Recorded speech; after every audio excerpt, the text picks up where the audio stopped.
อ๋อครับไม่สูงพี่น้องเสียงครับเมื่อในกอคาดิมาลาดในพี่น้องเขานะหนังคือลวดกาเขานั่นที่อยู่จอมเฮาหึงนั่นเขาแต่เลยตัวอีสั่งมันหลายอันง่ายมันในขนาดอันง่ายๆก็มีพรดีนำในคณะพี่น้องนะหนังคือลวดเท่านั้นที่อยู่จอมเฮาหึงมันแต่เลยตัวอีสั่งมาโดยจำกันครับพี่น้องสองพี่น้องเขาใครหู้สั่งเสียมว่าใครไล่อีสั่งเสียมว่านี่ก็คอมเมนต์ไว้เลยค่ะนะสองว่าใครหู้สั่งนี่ก็ต้องตักคอมเมนต์ไว้เลยครับพี่น้องครับมาค่ะใครรันในพี่น้องเขาว่ามันมีสั่งอะไรครับมาค่ะในครับพี่น้องเขานะรุ่นหนึ่งกันในคณะพี่น้องนะเขามาด้วยจำกันค่ะนะอันนั่งสุดจันน้ำมันเคืองขึ้นมาค่ะนะนะครับอันตีวัดน้ำมันเคืองตีแตกน้ำมันเคืองอยู่กันในคณะไม่ต้องนะ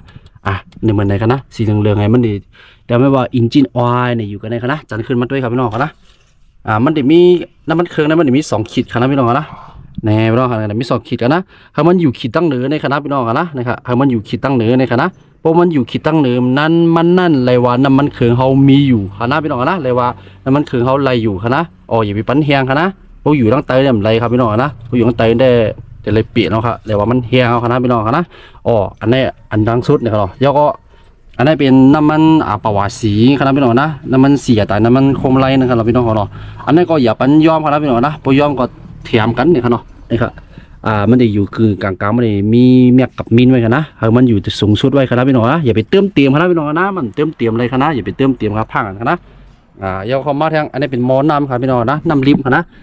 น้ำลิมในข้าวยำลาพี่น้องเขานะว่ามันได้อยู่ไกลตัวแอบในคณะมันอยู่ตัวแอบในคณะพี่น้องนะพออยู่ตัวแอบในปอนในจึงแล้วครับอย่าไปเติมแทงคณะพี่น้องนะนะครับอยู่กันในคณะ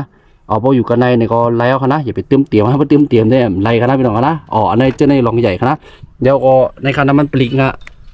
เนี่ยน้ำมันเป็นลิกเนี่ยครับมันอยู่ตั้งเหนือเนี่ยมันอยู่ไกลแมกในคณะมันอยู่สูงสุดคณะอย่าไปเติมเตรียมคณะพี่น้องคณะอย่าไปเติมเตรียมคณะอะไรก็อย่าไปเติมเตรียมคณะมันมีของมันไว้คณะมันเตรียมไว้คณะนะครับเดี๋ยวก็กล้องอากาศเนี่ยเอาออกมาคณะเอียกอะไรนะออกมาเป่าคณะออกมาเป่าคณะมันตีที่ไทยทูโบดับปูเพราะนั้นมันตีกวยนะครับเนาะมันตีเจออะไรเข้ายาวถึงเนี่ยค่ะในพี่น้องคณะจึงในเอาครับพี่น้องนะเป็นทีก็น้ำทีมันดีอยู่กันในคณะพี่น้องนะเพราะว่ามีกันในก็หาน้ำเติมคณะหาน้ำเป็นทีน้ำกดน้ำกันอย่างโมเหย่มึงใต้เขามีจนก่อเติมเหมือนคณะพี่น้องนะอย่าไปไว้ครับมันอยู่ตั้งใจนะครับอยู่ตั้งใจในบ่อนจริงให้เราเป็นทีเขานั้นก่อยคณะ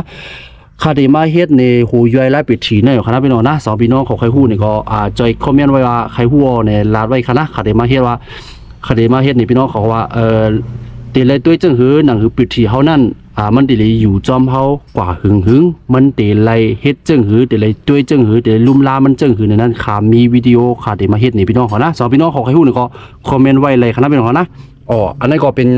ไลน์เช็ครถง่ายๆหนังคือรถเฮาปกติอยู่จอมเฮาหึงนั่นมันตีเลยเช็คด้วยจังไหนคณะพี่น้องนะอันนี้เป็นไล่